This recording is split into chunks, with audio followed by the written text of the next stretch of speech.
offering for priests and Levites. The Levites priests, indeed, the whole tribe of Levi, are to have no allotment or inheritance with Israel. They shall live on the food offerings presented to the Lord, for that is their inheritance. They shall have no inheritance among their fellow Israelites. The Lord is their inheritance, as He promised them. This is the share due the priest from the people who sacrifice a bull or a sheep, the shoulder, the internal organs, and the meat from the head. You are to give them the first fruit of your grain, new wine and olive oil, and the first wool from the shearing of your sheep. For the Lord your God has chosen them and their descendants out of all your tribes to stand and minister in the Lord's name always. If a Levite has moved from one of your towns anywhere in Israel, where he is living, and he comes in or it earnestness to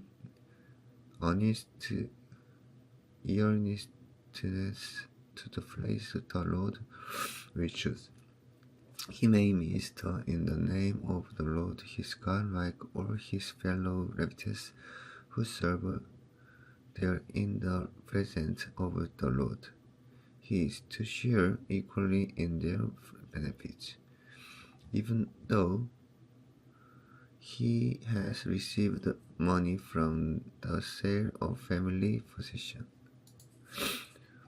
Occult practices. When you enter the Lord to your God, and Lord your God is giving you, do not run to imitate the detestable ways of the nations there. Let no one be found among you who sacrifice their son or daughter in the fire,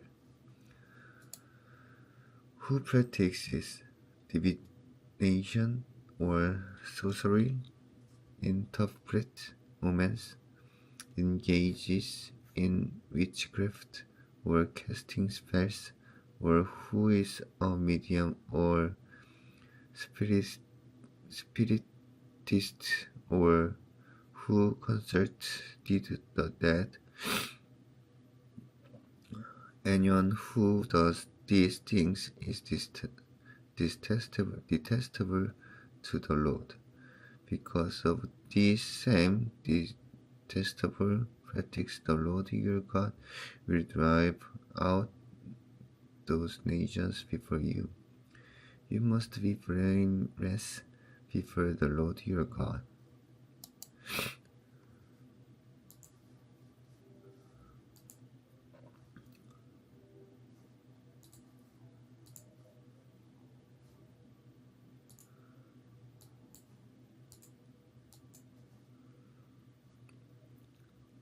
The prophet.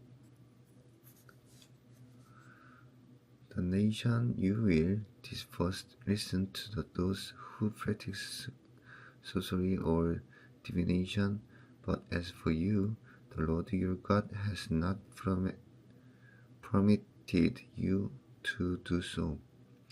The Lord your God will raise up for you a prophet like me from among you, from your fellow Israelites. You must listen to him.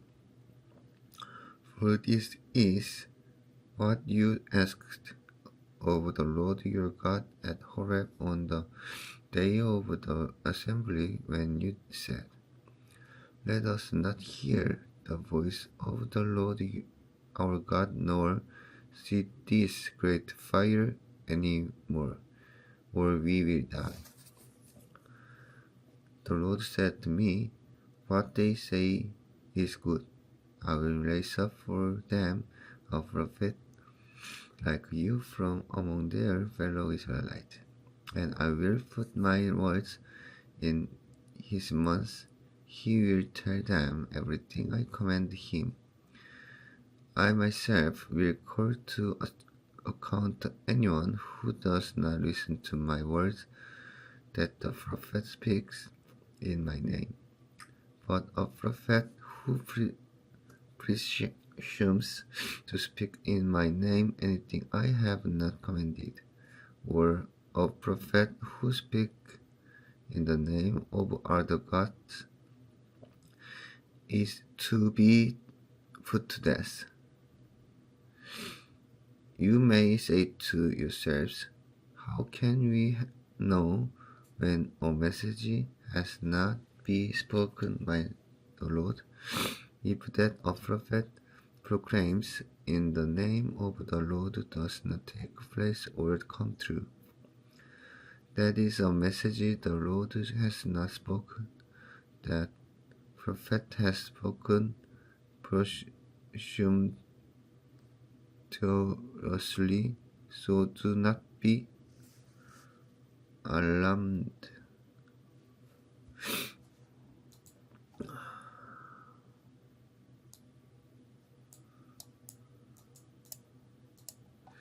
Cities of refuge.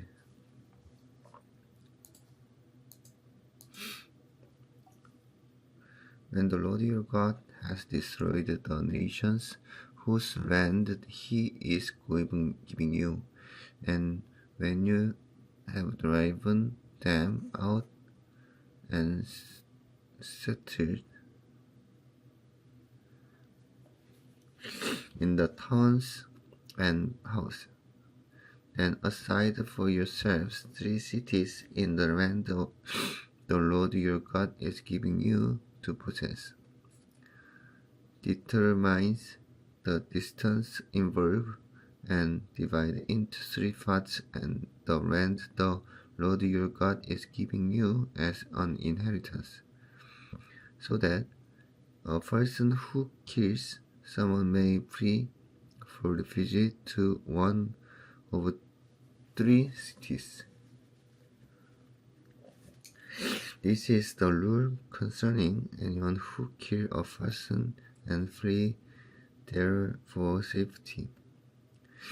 Anyone who kills a neighbor unintentionally without malice aforethought, for instance, a man may go into the forest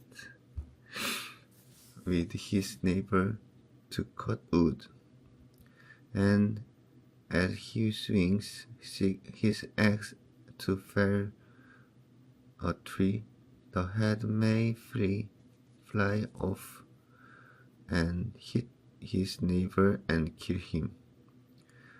That man may flee to one of these cities and save his life. Otherwise, the avenger of blood might pursue him in a rage, overtake him if the distance is too great, and kill him even though he is not deserving of death, since he did it to his neighbor without malice aforethought. This is why I command you to set aside for yourself 3 cities.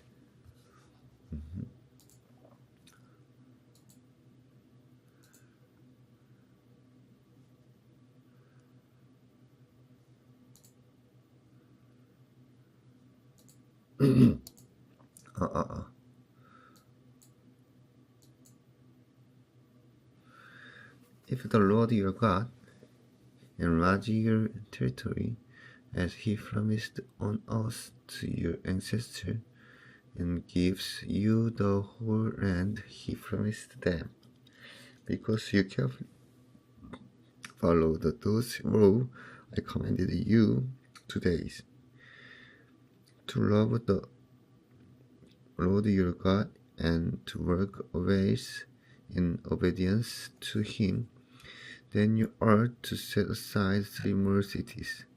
Do this so that innocent blood will not be shed in your land, which the Lord your God is giving you as your inheritance, and so that you will not be guilty of bloodshed. But if out of hate someone lies in wait, assaults and kills our neighbor, and then flee to one of these cities, the killer shall be sent for by the town elders, be brought back from the city, and be handed over to the avenger to blood to die. Show no pity. You must purge from Israel the guilty of shedding innocent blood, so that it may go well with you.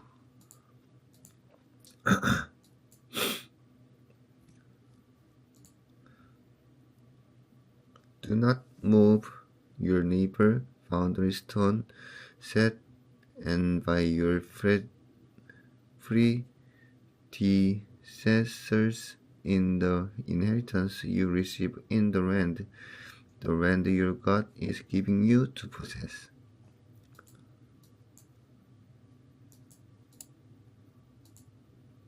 Witness. One witness is not enough to convict anyone accused of any crime or offense they may have committed. A matter must be established by the testimony of 2 or 3 witnesses. If a malicious witness take the stand or accuse someone of a crime, the 2 people involved in the dispute must stand in the presence of the Lord before the priests and the judges who are in office at the time.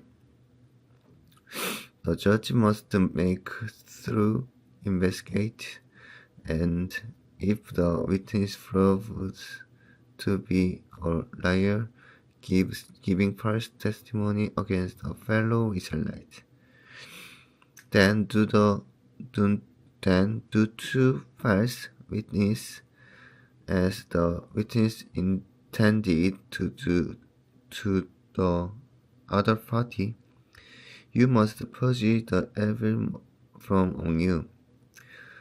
The rest of the people will hear of this and be afraid, and never again will such an evil thing be done among you.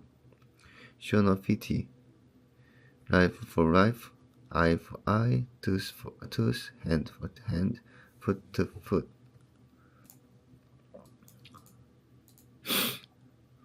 Going to war.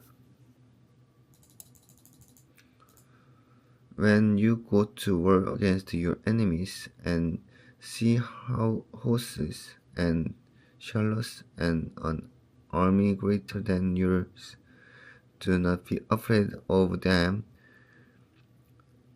because the Lord your God, who brought you up out of Egypt, will be with you when you are about to go into battle.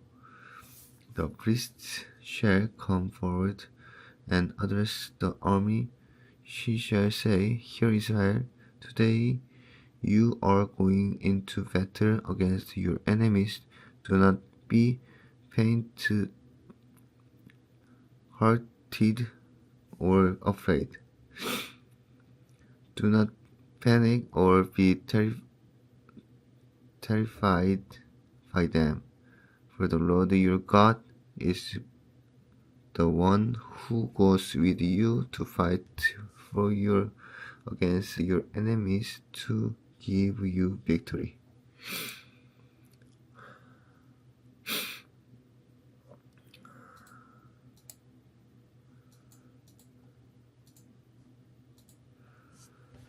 The officer shall say to the army, "Has anyone built a new house and not yet begun to live in it? Let him go home, or he may die in battle and someone else may begin to live in it. Has anyone planted a vineyard and not begun to enjoy it? Let him go home, or he may die in battle and someone else enjoy it. Has anyone become pledged to a woman and not married her? Let him go home, or he may die in battle and someone else marry her." Then the officer shall add, "Is anyone afraid or faint-hearted? Let him go home, so that his fellow soldiers will not become disheartened too." When the officer has finished speak to the army, they shall appoint commanders over it. When you march up to attack a city, make its people an offer of peace. If they accept and open their gates, all the people in it shall be subject to forced labor and shall work for you. If they refuse to make peace, and they engage you in battle, lay siege to that city, that the Lord your God delivers it into your hand, foot, sword, or the man in it. As for the woman, the children in livestock, and everything else in the city, you may take this as plunder for yourselves, and you may use the plunder the Lord your God gives you from your enemies. This is how you are treat all the cities that are at a distance from you and do not belong to the nations nearby. However, in the cities of nations the Lord your God is giving you as an inheritance, do not leave alive anything that rests. Completely destroy them. The Hittites, Amorites, Canaanites, Perizzites, Hivites, and Jebusites, as the Lord your God has commanded you. Otherwise, and they will teach you to follow all the detestable things and do worship their gods, and you will sin against the Lord your God. When you lay siege to a city for a long time, fighting against it to capture it, do not destroy its trees by putting an axe to them, because you can eat their fruit. Do not cut them down. Are the trees before that you should besiege them? If, however, you may cut down trees that you know are not fruit tree, and use them to build siege works until the city at war with you force atonement for an unsolved murder. If someone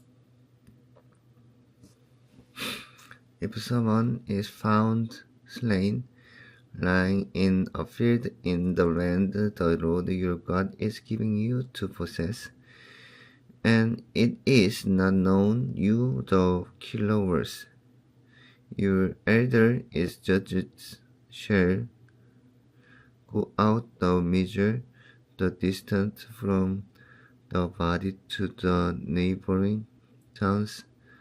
Then the elder of the towns nearest the body shall take a heifer that has never been worked and has never worn a yoke, and lead it down to valley that has not been flowed or planted, and where there is a flowing stream. There in the valley they are to break the heifer neck.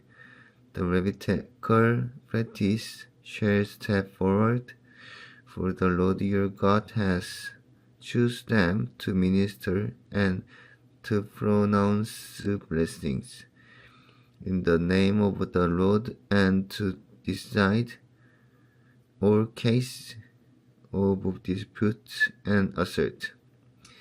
Then all the elders of the town nearest to the body shall wash their hands over the heifer whose neck was broken in the valley, and they shall declare,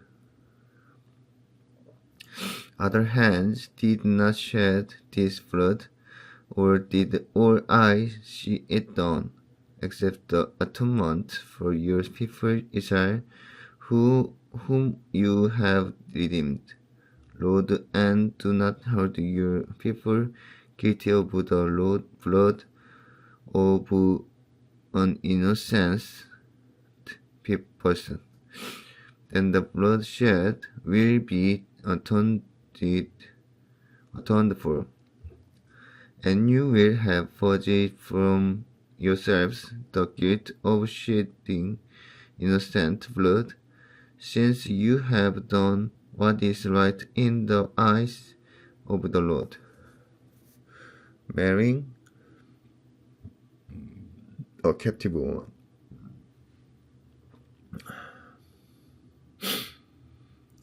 When you go to war against your enemies, and the Lord your God delivers them into your hands, and you take captive, if you notice among the captive a beautiful woman, and are attracted to her, you may take her as your wife. Bring her into your home and have share her head. Shave her head.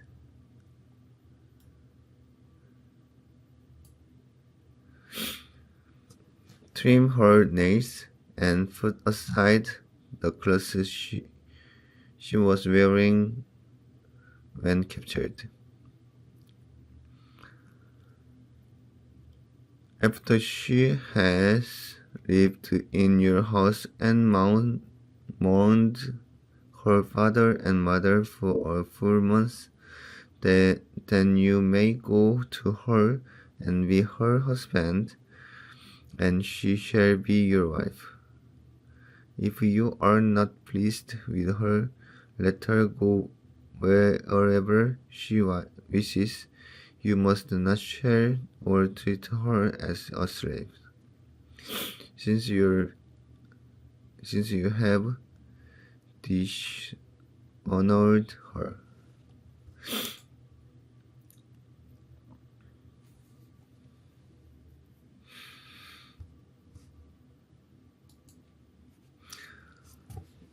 The right of a firstborn. If a man has two wives, and he loves one but not not the other, and both bear him sons, but the firstborn is the son of the wife he does not love. When he wills his property to his sons, he must not give the right of the firstborn to the son of the wives he loves in preference to his actual firstborn. The son of the wife he does not love, he must acknowledge the son of his unloved wife as the firstborn, as giving him the double share of all he has.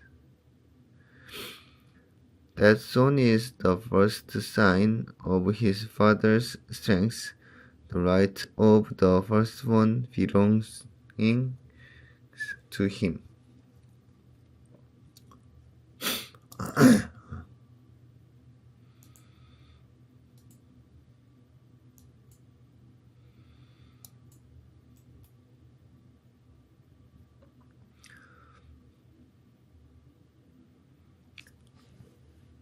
A rebellious son. If someone has a stubborn and rebellious son who does not obey his father and mother and will not listen to them,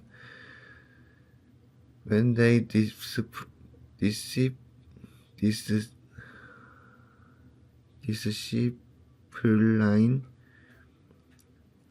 him, his father and mother shall take hold of him and bring him to the elders at the gate of his town. They shall say to the elders, "This son of ours is stubborn and rebellious. He will not obey us. He is a grunt and a drunkard." Then all the men of his town are to stone him to death. You must purge the evil from among you. All Israel will hear of it and be afraid. Various laws. If someone guilty of a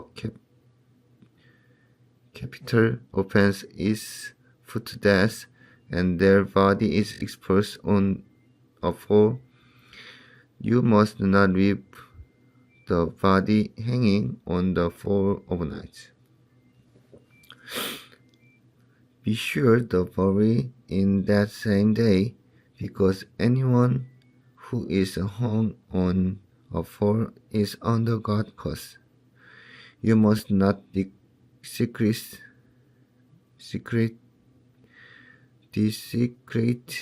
the land the Lord your God is giving you an inheritance. If you see your fellow Israelites ox or sheep straying, do not ignore it, but be sure to take it back its owner. If they do not live near you, or if you do not know who owns it, take it home with you and keep it until they come looking for it. They give it back to the same if you find their donkey or clocks or anything else they have lost. Do not ignore it.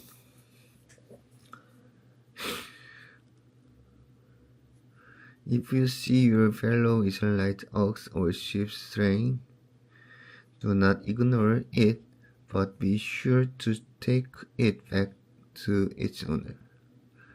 If they do not live near you, or if you do not know that own it, take it home with you and keep it until they come looking for it. Then give it back.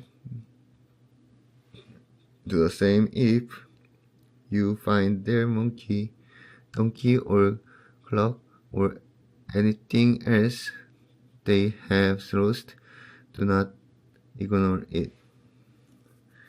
If you see your fellow Israelite's donkey or ox fallen on the road, do not ignore it. Help the owner get into its feet.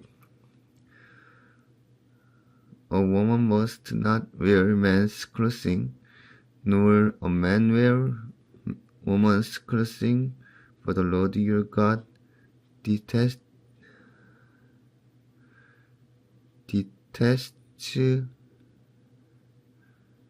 anyone who does this. If you come across a bird nest beside the road, either in a tree or on the ground, and the mother is sitting on the young or on the eggs, do not take the mother with the young. You may take the young, but be sure to let the mother go, so that it may go well with you and you may have a long life. When you build a new house, make a parapet around your roof so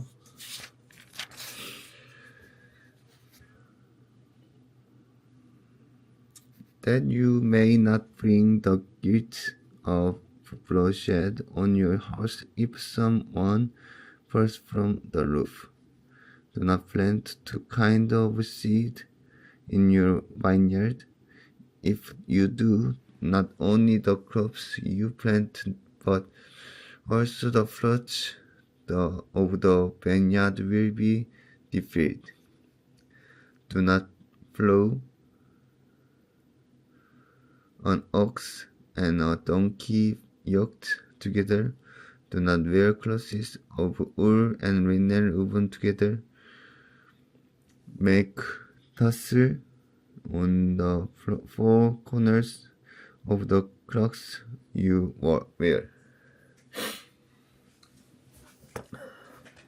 Marriage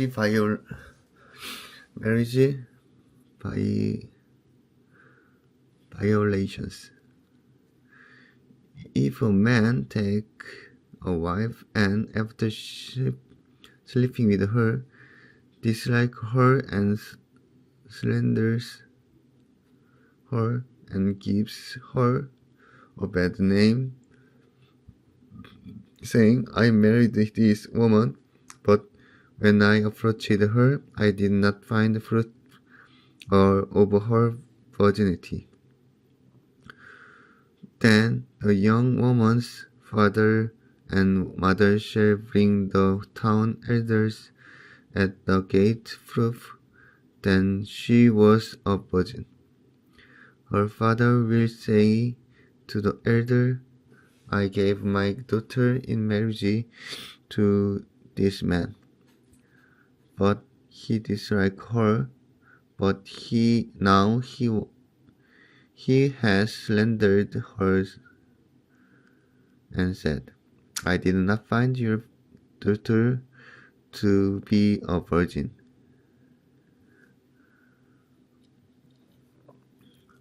But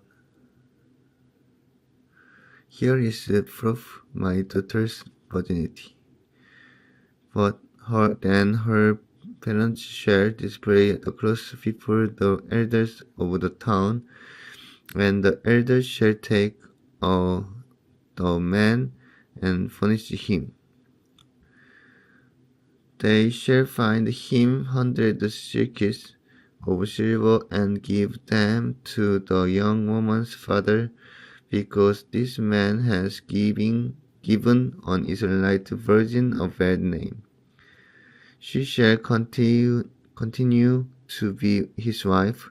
He must not divorce her as long as he lives. If, however, the charge is true and no proof of the young woman's virginity can be found, she shall be brought to the door of her father's house, and there the men of her towns shall stone her to death. She has done an outrageous things in Israel by being promiscuous while still in her father's house. You must purge the evil from among you. If a man is found sleeping with another man's wife, both the man who slept with her and the woman must die. You must purge the evil from Israel. If a man happen to meet in a town a virgin pledged to be married, and he slept with her, you shall take both of them to the gate of that town and stone them to death. The young woman, because she was in town and did not scream for help, and the man, because he violates another man's wife, you must purge the evil from among you. But if out in the country a man happened to meet a young woman pledged to be married and rape her, only the man who has done this shall die. Do nothing to the woman. She has committed to sin deserving death. This case is like that of someone who attacks and murders a neighbor. For the man found the young woman out in the country, and though the betrothed woman screamed, there was no one to rescue her. If a man happens to meet a virgin who is not pledged to be married, and rapes her, and they are discovered, he shall pay her father 56 of silver. He must marry the young woman, for the has violated her. He can never divorce her as long as he lives. A man is not to marry his father's wife. He must not dishonor his father's bed.